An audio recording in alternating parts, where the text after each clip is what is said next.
Buenas noches a todos. Muchas gracias por estar aquí para escuchar este estudio poderoso que hoy vamos a dar sobre Filipenses 1 y 2. Una de las cartas de Pablo más prácticas, vamos a decir, que habla de la obra de Cristo. Primeramente quiero agradecer a mis pastores para esta oportunidad de poder compartir este estudio.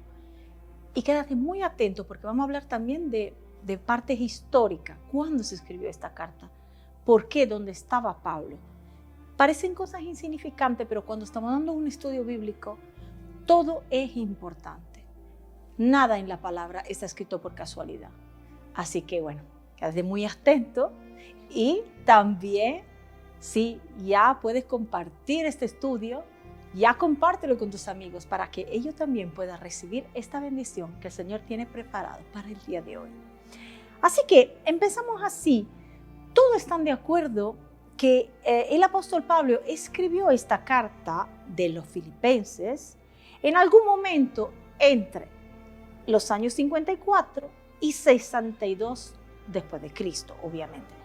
No hay unanimidad en el dónde estaba Pablo en este momento, pero seguramente estaba en la cárcel. Y esto lo podemos ver directamente en la carta de los Filipenses, que empieza así.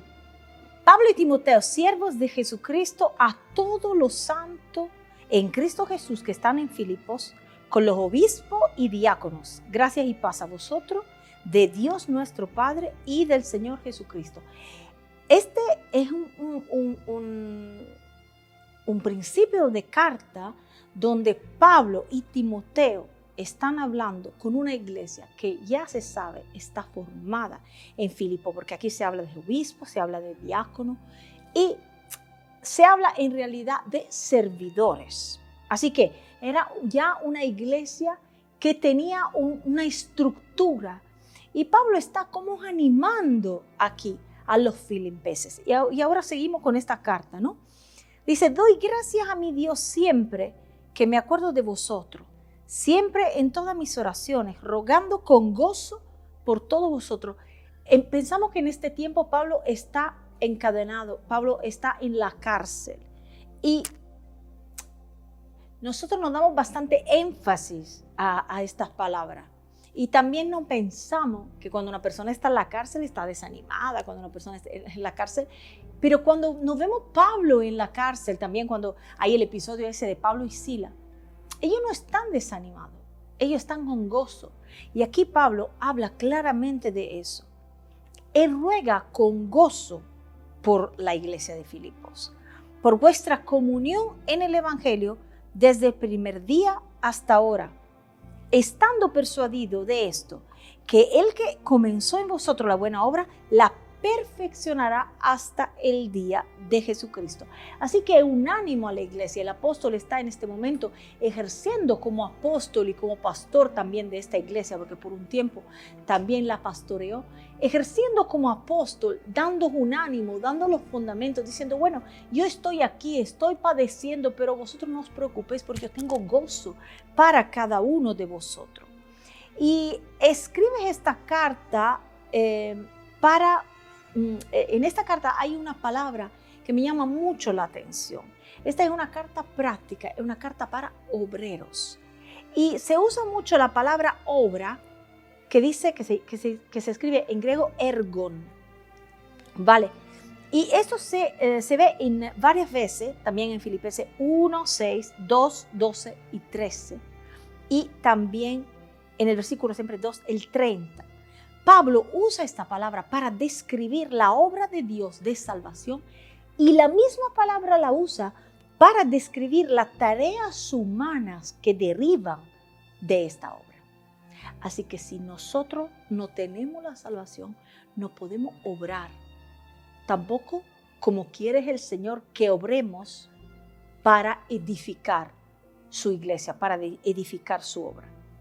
Así que es importante que nosotros vemos siempre en la palabra esto reflejado. Y dice esto, estando persuadido que de esto, que el que comenzó en vosotros la buena obra, la perfeccionará hasta el día de Jesucristo. Nosotros no somos perfectos, pero el Señor nos va perfeccionando.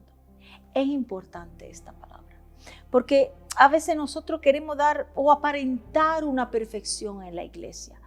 Y esto representa, claro, porque uno dice, no, es que yo tengo el celo del evangelio y es que yo quiero, es que yo...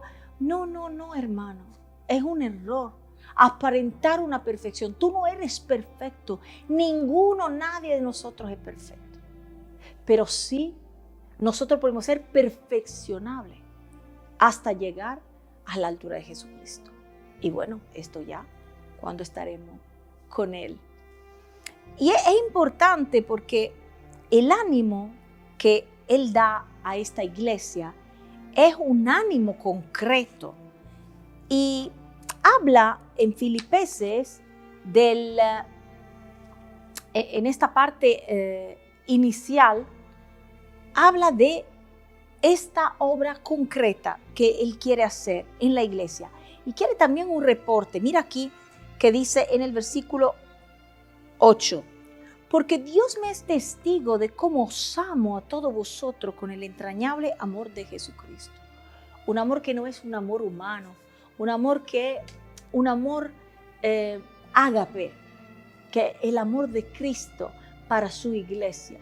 Y Él dice, yo os amo con este amor porque yo quiero lo mejor para vosotros, para que aprobéis lo mejor a fin de que seáis sinceros y irreprensibles para el día de Cristo. Esas dos palabras son muy importantes, sinceros e irreprensibles.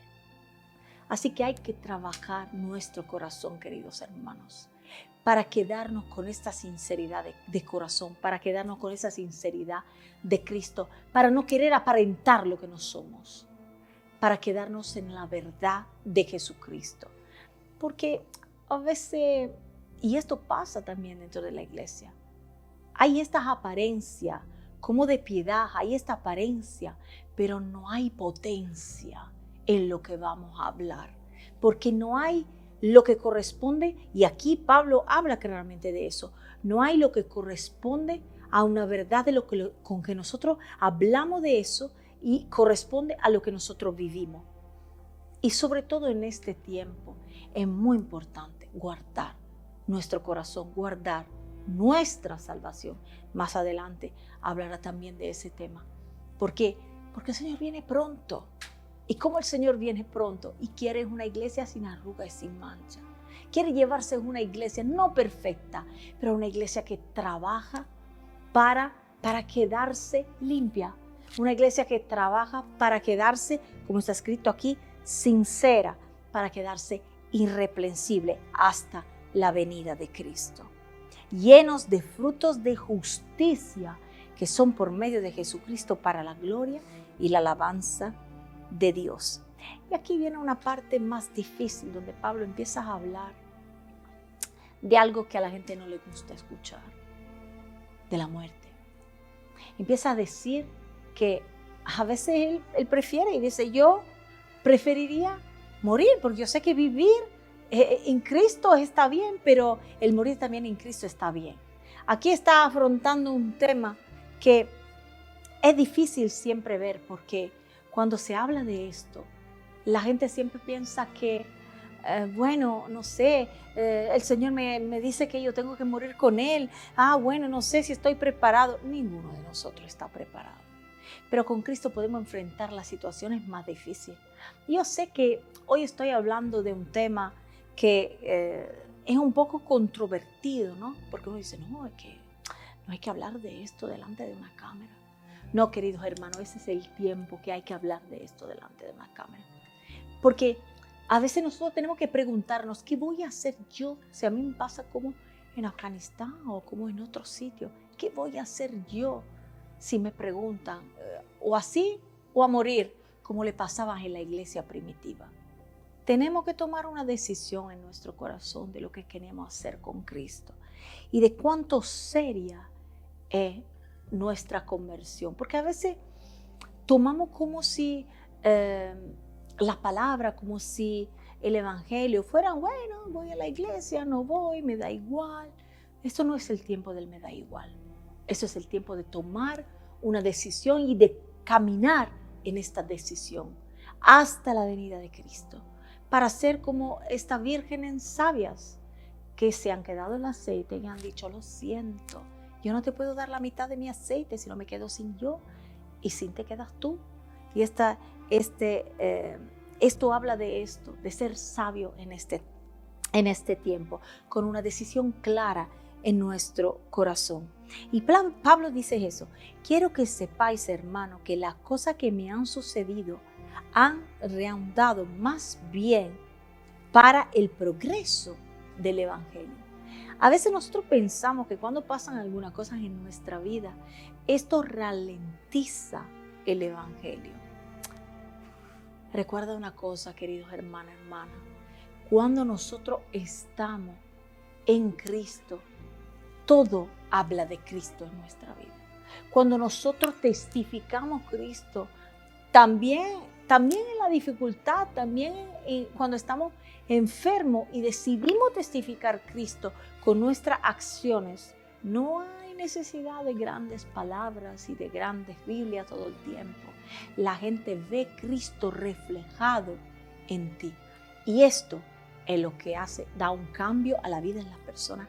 Y esto es lo que aporta algo a la vida de una persona. Y esto es lo que cambia y transforma tu vida y la vida de lo que ven este testimonio vivo de Cristo en ti. Y dice eso, de tal manera que mis prisiones se han hecho patentes en Cristo, en todo el pretorio y a todos los demás. O sea, el hecho que Pablo estaba encadenado, estaba encarcelado, eso se empezó a hablar entre uno y otro. Y esto, está escrito después, empezó a dar ánimo a las iglesias, empezó a dar ánimo de un testimonio verdadero. La gente también, como por supuesto está escrito aquí, empezó también a hablar mal de Pablo. Pero Pablo dice, a mí me da igual. Lo importante es que Cristo sea predicado.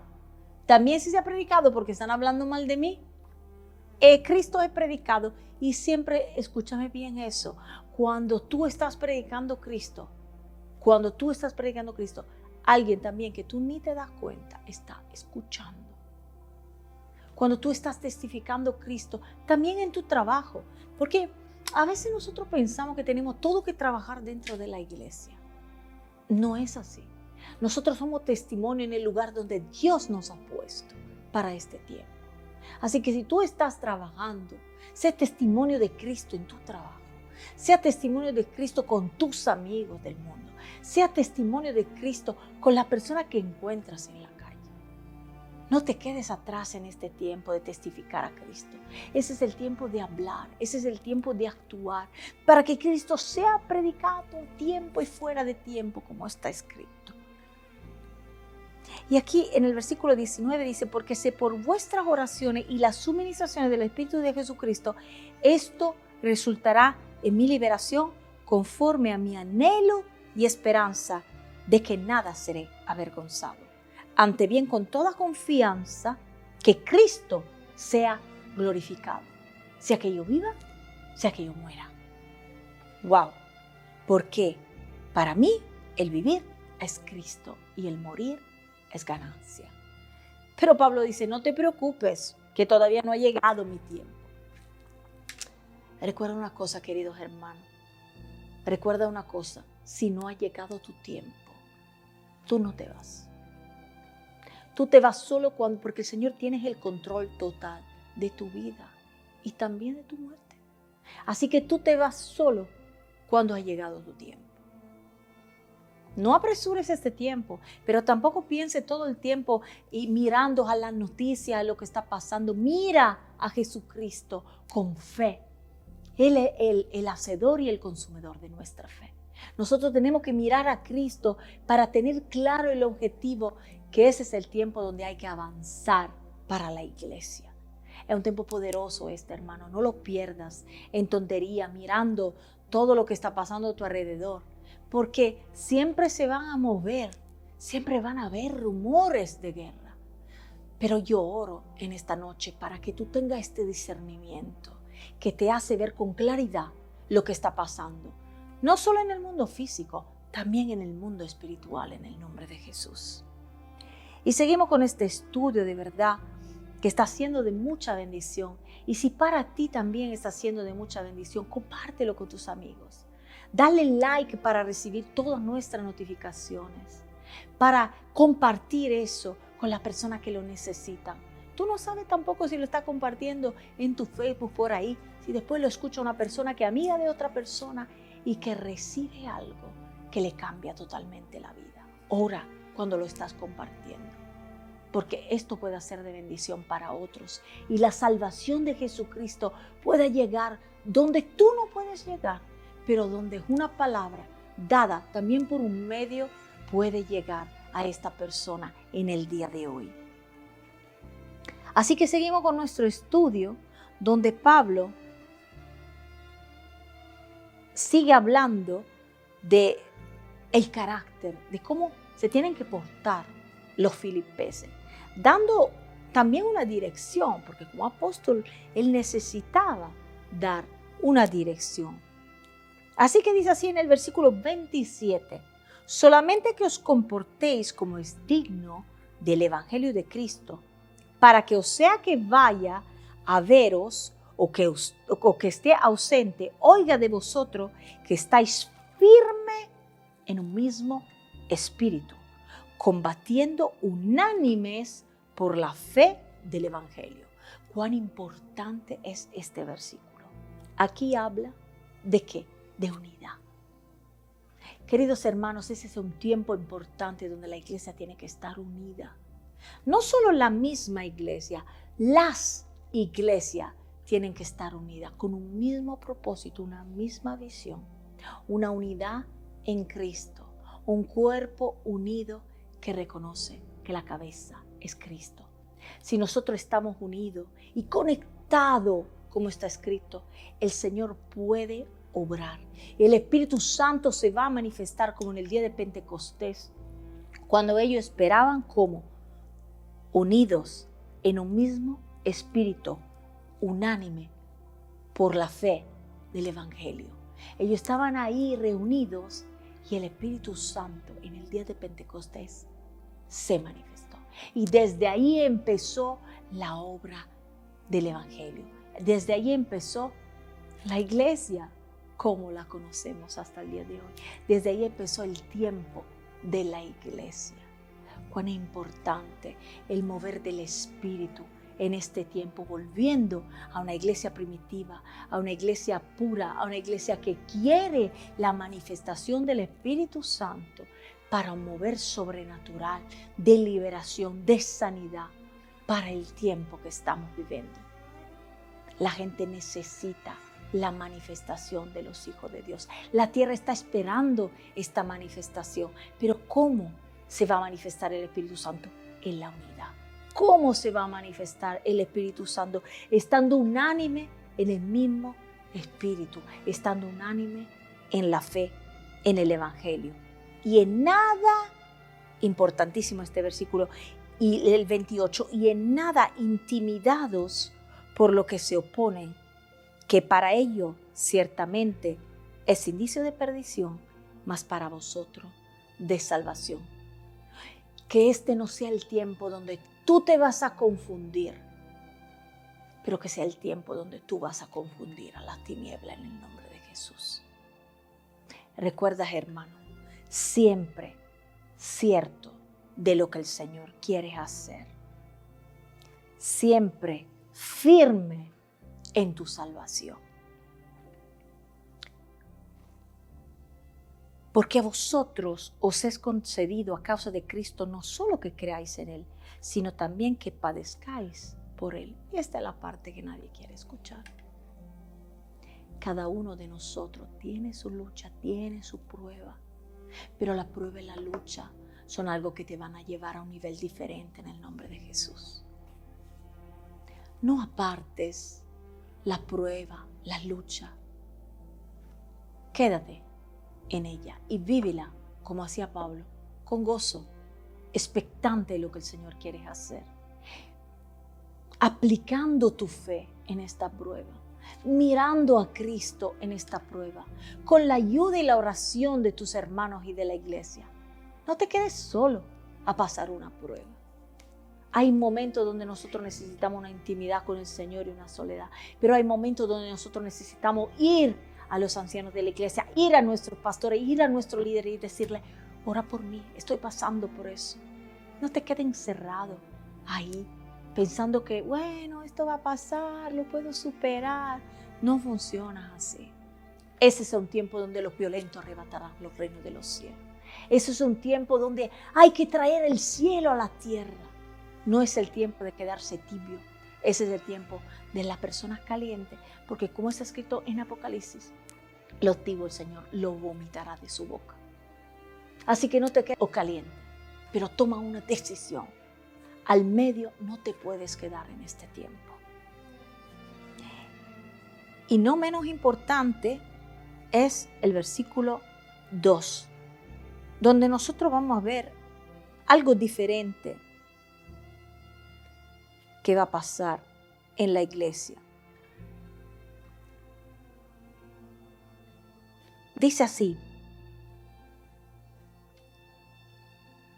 por tanto, si hay alguna consolación en Cristo, si alguno consuelo de amor, si alguna comunión de espíritu, si algún afecto extrañable, si alguna misericordia, completad mi gozo, sintiendo lo mismo, teniendo el mismo amor, unánimes otra vez, sintiendo una misma cosa. Aquí siempre Pablo está hablando de unidad, unidad de intento, unidad en el espíritu. Unidad no significa que soy igual al hermano o que yo quiero lo que quiere el hermano.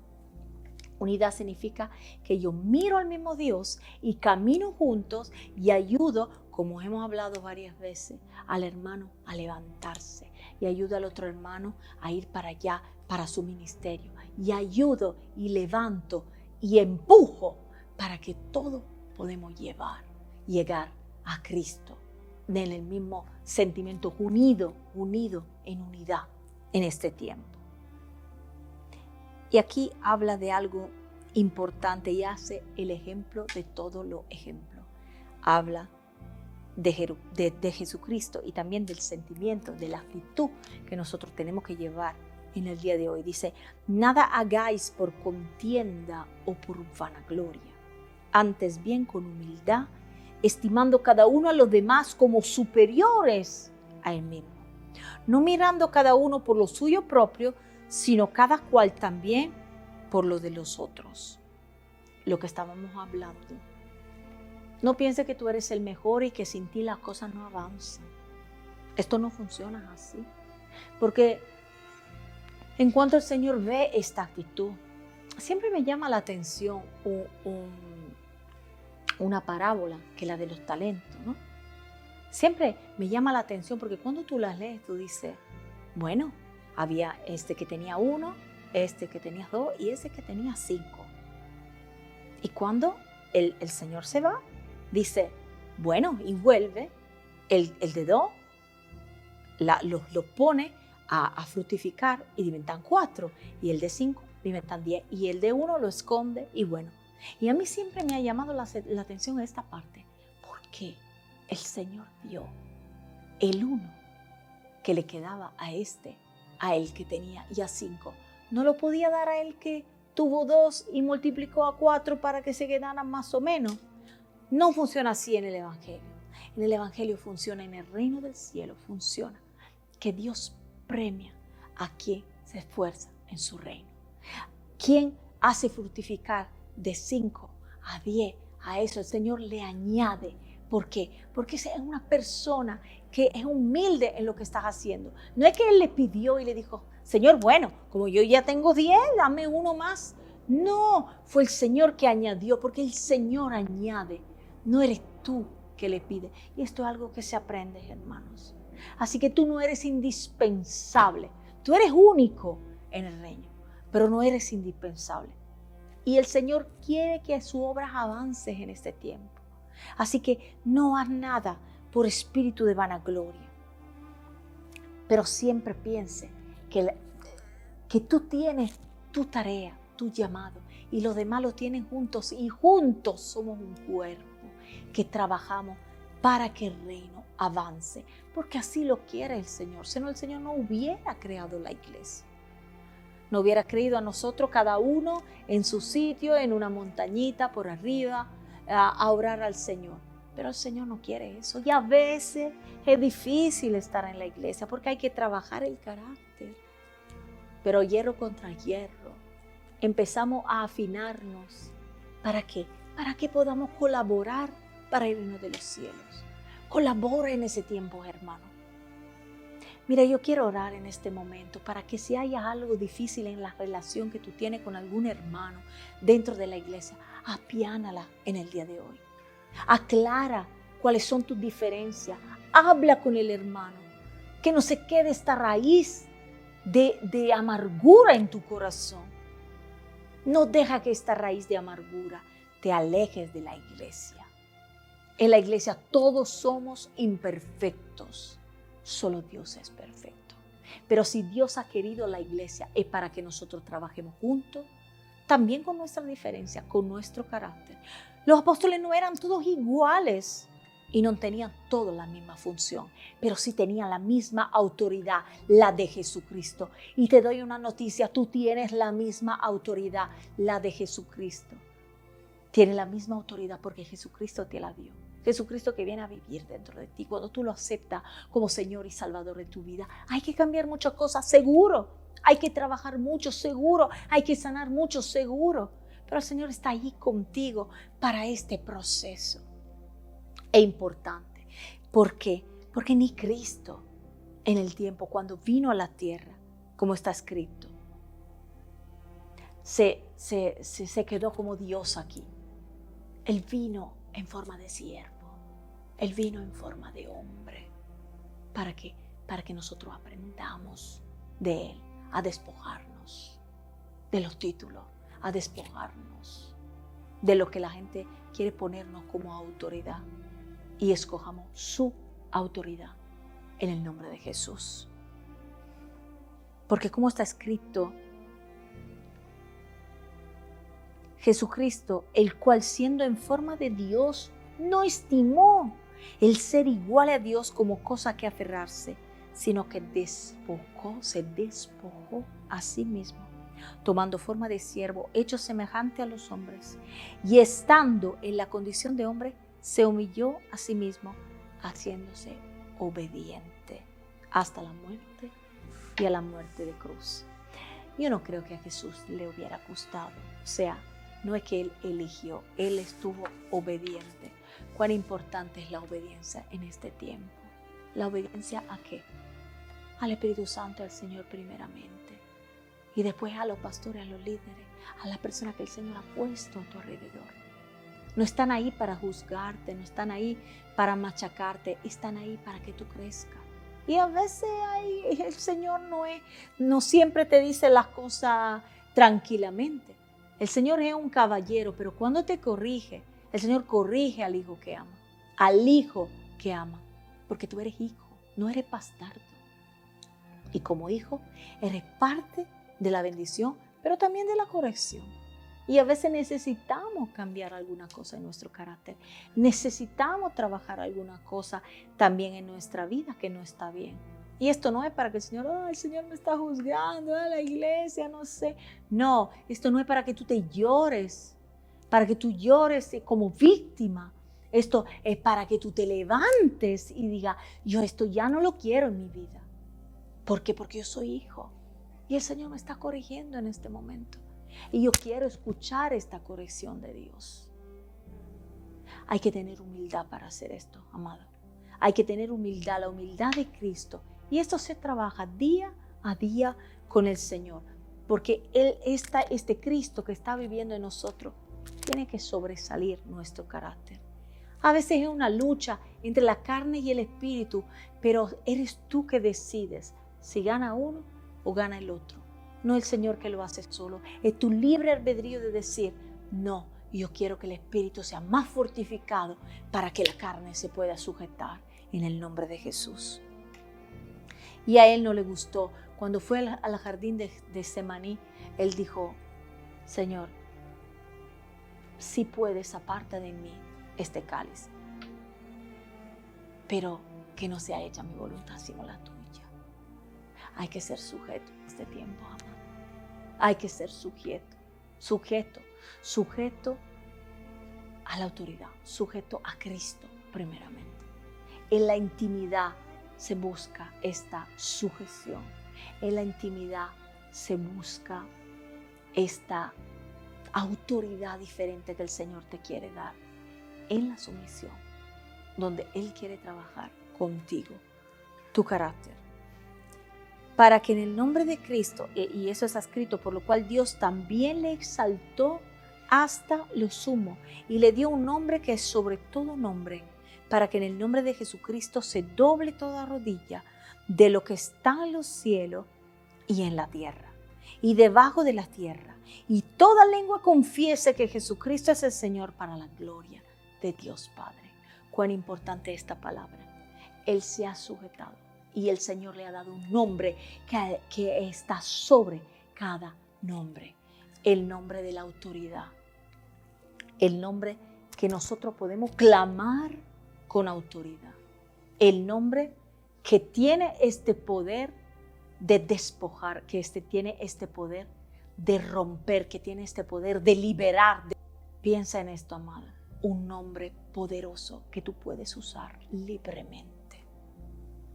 Te lo ha dejado a ti y a mí en autoridad para que tú lo puedas usar libremente.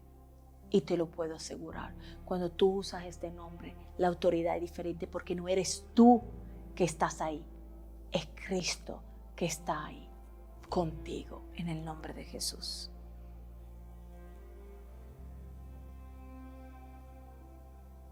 Y hay otra parte importante, y con esto quiero terminar, que dice eso. En el versículo 14, hace todo sin murmuraciones y contiendas, para que seáis irreprensibles y sencillos, hijos de Dios sin mancha, en medio de una generación maligna y perversa, en medio de la cual resplandecéis como luminares en el mundo. Asidos de la palabra de vida, para que en el día de Cristo yo pueda gloriarme de que no he corrido en vano, ni en vano he trabajado. Pablo le dice, por favor, no haces esto con contienda, con murmuraciones. La murmuración, amado, te quita la bendición de Dios. La murmuración te quita el avance que el Señor quiere para tu vida. La murmuración es un cáncer dentro de la iglesia que hay que romper en el nombre de Jesús. La murmuración, la envidia, la contienda, la división es algo que hay que romper siempre. Y cuando tú lo ves, no te asocies. También si tu amigo o tu amiga que lo está haciendo, no te asocies. Ayuda a hacer ver con amor que esto no está bien, para que esto se pueda romper definitivamente en tu vida primeramente y después en la vida de la persona que están a tu alrededor. Porque esto es lo que nos permite que una iglesia avance. La murmuración, la contienda. Pasó también con el pueblo de Israel. Ellos murmuraban y le pasaron muchas cosas y se quedaron 40 años rondando en el desierto. Esto no era el plan inicial de Dios. El Señor lo quería llevar a la tierra prometida, pero esto se paró todo por las murmuraciones que ellos tenían. Y Pablo dice, yo quiero regocijarme y quiero estar contento de saber que vosotros estáis creciendo irreprensible hasta la venida de Cristo. Yo quiero orar por ti en esta noche y hemos terminado nuestro estudio, pero quiero que tomes un tiempo de verdad para meditar en todo eso. Es muy importante y yo quiero orar por ti para que esto se active en tu vida. Señor, gracias por esta palabra que hemos podido soltar en el día de hoy. Yo quiero orar, Señor, para que haya una activación, Señor, para que se levante, Señor, una iglesia profética, una iglesia apostólica, para que se levante una iglesia que quiere caminar según y conforme al propósito de Cristo. Gracias, Señor, por esta unidad que tú estás creando, Señor. Gracias por esta unidad que tú quieres en tu iglesia. Una iglesia unida es una iglesia fuerte, una iglesia unida que reconoce que la cabeza es Cristo, Es una iglesia que camina en unidad también con otras iglesias. Y nosotros oramos por unidad, Señor, en este tiempo. Para la isla, Señor. Oramos por unidad para todas las islas Canarias, Señor. Y oramos, Señor, porque haya un ver y un mover diferente del Espíritu Santo en este tiempo de sanidad, de liberación, en el nombre de Jesús. Que Dios te bendiga.